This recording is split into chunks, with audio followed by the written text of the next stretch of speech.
Welcome back to Smart Stock Sam, the channel where data does the talking and the charts never lie. Today, we are diving deep into a story that should have every serious investor sitting up straight right now. Sandisk, trading under the ticker SNDK, just delivered exactly what this channel predicted.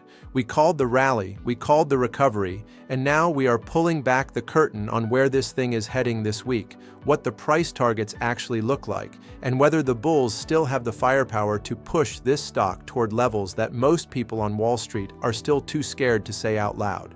Stay locked in until the very end, because by the time we get through the technicals, the options flow, and the institutional data, there is a valuation number we are going to reveal that will completely reframe everything you think you know about this trade.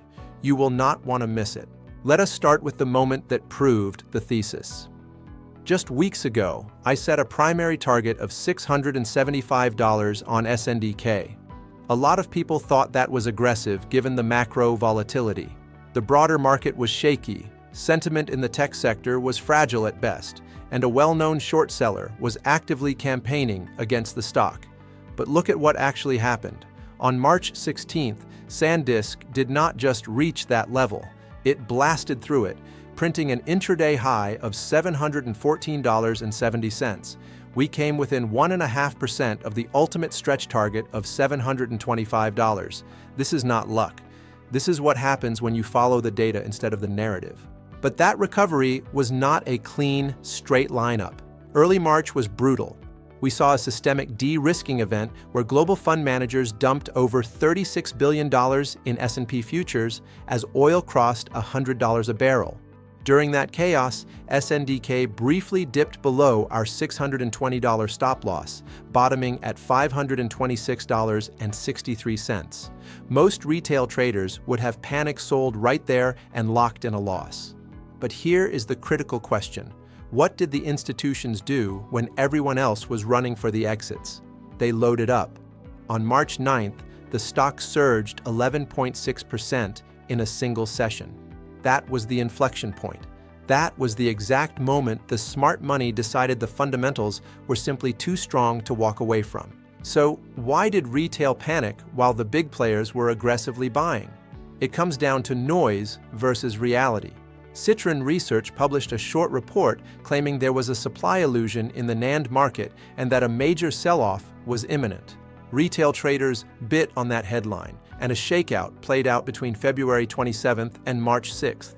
Meanwhile, institutions watched oil ease, saw a massive rotation back into technology, and treated that dip like a flash sale. They reclaimed the $635 level with such authority that it left the short sellers completely scrambled. The narrative war was over before most people even realized it had started.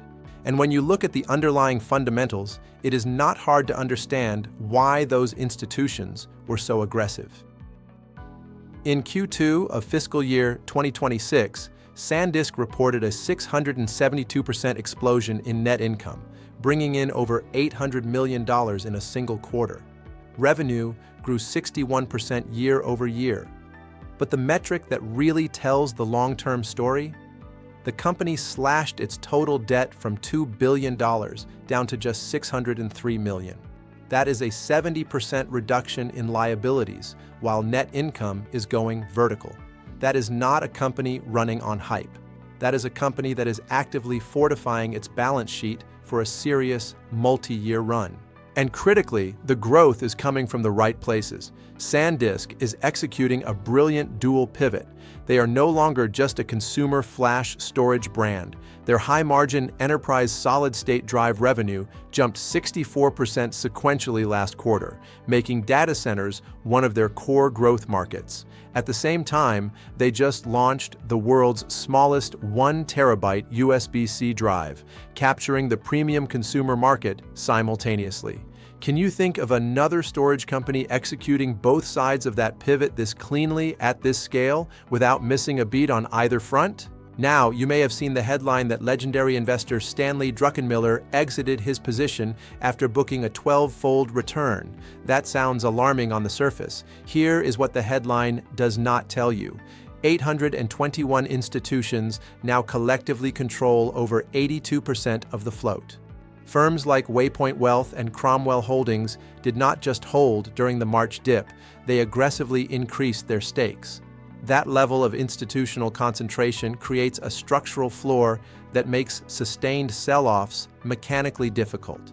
When over 4/5 of your float is controlled by investors who think in years rather than days, short-term shakeouts become nothing more than buying opportunities. There is also a reason those institutions are not walking away anytime soon. The AI hardware angle here is massively underappreciated. Through their partnership with SK Hynix, Sandisk is commercializing high-bandwidth flash, known as HBF, positioning them as a literal gatekeeper for AI inference workloads. While the broader market debates chip architecture changes at Nvidia, Sandisk's near-term earnings are structurally insulated from that volatility. Is there any other storage company sitting at the intersection of enterprise data centers, premium consumer hardware, and AI inference infrastructure all at once right now? The timing here matters enormously because three massive catalysts are converging this week. First, Micron's earnings on March 18th. If they beat, we could see a sector-wide blow-off top that carries SNDK with it. Second, the Nvidia GTC conference is running the AI narrative at full heat right now. And third, March 20th is Quadruple Witching Day, the simultaneous expiry of stock options, index futures, and single stock futures all at once. The last time we saw this kind of catalyst combination with this level of short interest, what do you think happened to the high momentum names in the sector? Technically, the setup confirms everything. SNDK is in a confirmed strong buy phase across the daily, weekly, and monthly charts. Immediate support sits at $661, Friday's close. The momentum entry trigger is $682.65. On the upside, we are watching $714.70, today's intraday high, and the Fibonacci R2 level at $729. These are the battlegrounds where the next directional move will be decided. The consensus price ceiling for the week is moving toward the $750 to $760 range, but the bullish outliers are projecting much further. If the AI hardware trend continues to accelerate, multiple analysts now have price targets running toward $800 to $1,000. And there is a mechanical reason that is not just speculation. Look at the gamma magnets for the March 20th expiry. There is massive open interest sitting at the $700 and $800 call strikes. As the stock price pushes toward $800, market makers are mechanically forced to buy shares to hedge their delta exposure. The closer the price gets to those strikes, the faster those buy orders trigger. It becomes a self-reinforcing loop that the bears structurally cannot stop once it gains momentum. The options sentiment confirms the setup. The put-call ratio is sitting at 0.99, nearly perfect balance, confirming stability rather than reckless euphoria. Short interest stands at over 8.5 million shares with approximately half a day to cover. That is not a textbook squeeze setup on its own, but combine one strong Micron beat or a positive geopolitical development with quadruple witching volatility, and those shorts will be fighting over a very small exit door simultaneously. And now the number you have been waiting for. When we run a discounted cash flow model anchored to the current NAND shortage, which analysts expect to persist well beyond 2026, the math produces an intrinsic value estimate of $1,994 per share. Even at today's price of approximately $700, this stock is trading at roughly a 67% discount to intrinsic value. That gap does not close overnight. But it does close. It always closes. And the investors who truly understand long-term value are not selling at a 67% discount. They are buying. Before we close out, please remember, nothing in this video constitutes financial advice. I am not a licensed financial advisor or broker-dealer. Everything discussed here is strictly for educational and entertainment purposes. Always perform your own due diligence, understand your personal risk tolerance, and consult a qualified financial professional before making any investment decision. Past price targets do not guarantee future results. Markets can move violently against even the strongest setups. So here is the final picture. Sandisk carries an 82% institutional floor. Three major catalysts are converging this week. A mechanical gamma squeeze is loading at the $700 and $800 strikes. The company just posted a 672% net income explosion alongside a 70% debt reduction. And underneath all of it sits a discounted cash flow valuation pointing toward nearly $2,000 per share.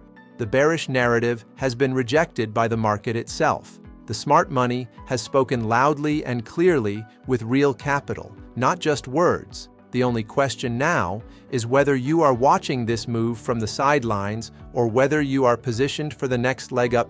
Now I want to hear directly from you. With Quadruple Witching arriving on March 20th and Micron earnings dropping on Tuesday, do you think SNDK breaks $800 this week, or does it need more time to consolidate before that next major push?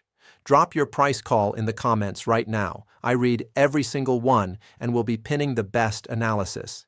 If this breakdown gave you clarity or helped you see the setup before it plays out, smash that like button.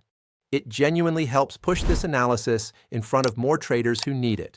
Subscribe to Smart Stock Sam so you never miss a price target call before the move happens. I will see you in the next one.